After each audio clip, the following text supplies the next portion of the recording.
নিচেই সৰু কালতে যাৰ জৰিয়তে গ্ৰন্থৰ জগতখনৰ লগত চিনাকি হোৱাৰ সুযোগ পাইছিলোঁ, গ্ৰন্থ তথা সাহিত্যৰ জগতখনলৈ যাৰ আঙুলিত ধৰি আগুৱাই গৈছিলোঁ, সেইগৰাকী মোৰ অতি মৰম আৰু শ্ৰদ্ধাৰ বাইদেউ ৰুণিমা বৰুৱাৰ 18তম গ্ৰন্থখনি আজি যোৰহাট প্ৰেছ ক্লাবত উন্মোচন কৰা হয়।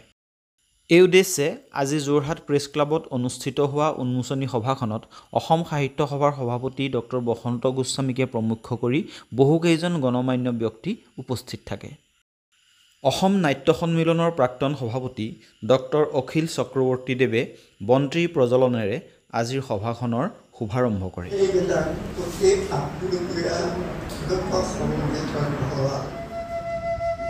ছাত্ৰী প্ৰিয়াক্ষী বৰাই এটা সুমধুৰ বৰগীত পৰিৱেশনেৰে সভাখনৰ সৌষ্ঠৱ বৃদ্ধি কৰে।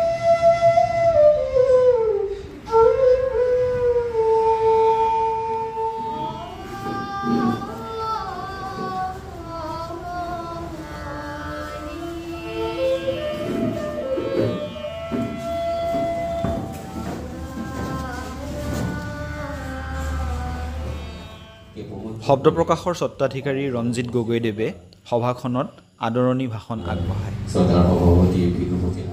গ্ৰন্থ উন্মোচনী সভাখনৰ উদ্বোধক হিচাপে উপস্থিত থাকে বিশিষ্ট আইনজ্ঞ তথা যোৰহাট জিলা সাহিত্য সভাৰ প্ৰাক্তন সভাপতি শ্ৰীযুত ভৱ গোস্বামীদেৱ। আজিৰ অনুষ্ঠানটোৰ আধৰুতা হিচাপে থাকে প্ৰণৱ কুমাৰ বৰপাত্ৰ গোহাঁই।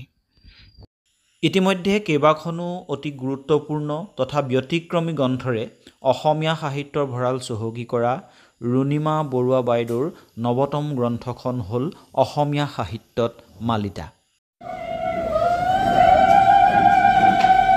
অসম সাহিত্য সভাৰ সভাপতি ডক্টৰ বসন্ত কুমাৰ গোস্বামীদেৱ উন্মোচক হিচাপে উপস্থিত থকাত আজি সভাখনৰ সৌষ্ঠৱ দুগুণে বৃদ্ধি পায়।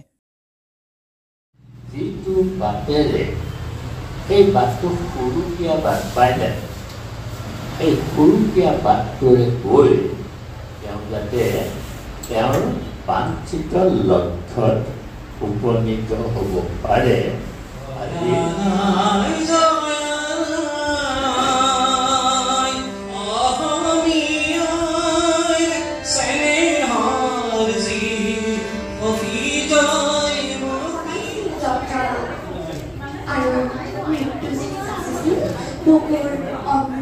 নবীন বৰদলৈ মহাবিদ্যালয়ৰ অধ্যক্ষ ডক্টৰ দিগন্ত কুমাৰ ফুকনৰ গীত আৰু ভণ্টি শিখামণি কাকতিৰ কবিতা আবৃত্তিয়ে সকলোকে আপ্লুত কৰে।